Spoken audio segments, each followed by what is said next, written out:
تفہیم القرآن کو مولانا مودودی کا سب سے بڑا کارنامہ تسلیم کیا جاتا ہے۔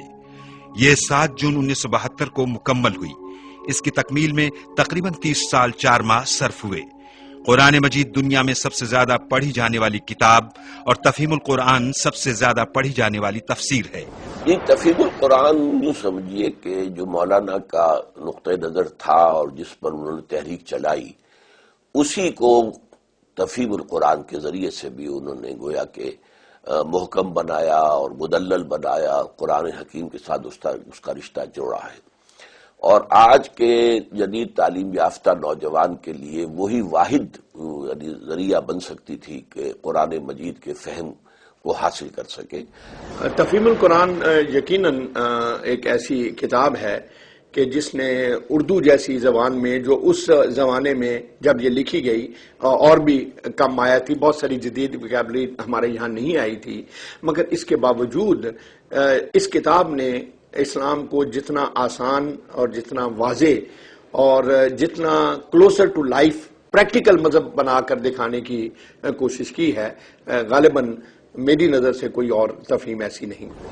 مولانا مودودی خرابی صحت کی بنا پر 31 اکتوبر 1972 کو جماعت اسلامی کی امارت سے علیحدہ ہو گئے۔ آپ 31 برس سے زیادہ عرصے اس منصب پر فائز رہے۔ جنوری 1974 میں سعودی عرب میں رابطہ عالم اسلامی کے اجلاس میں آپ کو امام المسلمین کے خطاب سے نوازا جاتا ہے۔ 1978 میں آپ کو عالم اسلام کے مشہور پہلے شاہ فیصل ایوارڈ سے نوازا گیا۔ مولانا مودودی تفہیم القرآن کی طرح سیرت رسول صلی اللہ علیہ وسلم پر ایک جامع کتاب تحریر کرنے کے خواہش مند تھے، لیکن خرابی صحت کے سبب یہ کام ان کی خواہش کے مطابق پائے تکمیل کو نہ پہنچ سکا۔ آپ کی تحریر کردہ مضامین 2 جلدوں میں سیرت سرور عالم صلی اللہ علیہ وسلم کے عنوان سے شائع ہوئے۔ آپ 25 مئی 1979 کو علاج کی غرض سے امریکہ گئے۔ آپ نے 22 ستمبر کو وفات پائی۔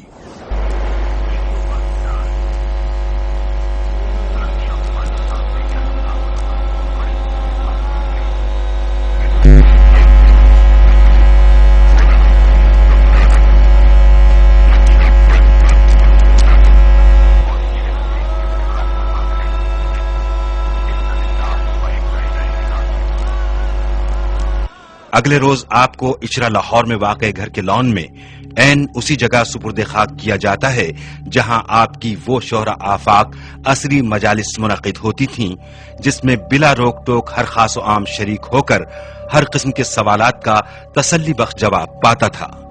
مولانا مودودی ایک عظیم ریفارمر تھے۔ انہوں نے دل ہی نہیں ذہن بدل دیے۔ مولانا مودودی نے صحرا میں اذان دی، اس اذان کی بازگشت آج پوری دنیا میں سنائی دے رہی ہے۔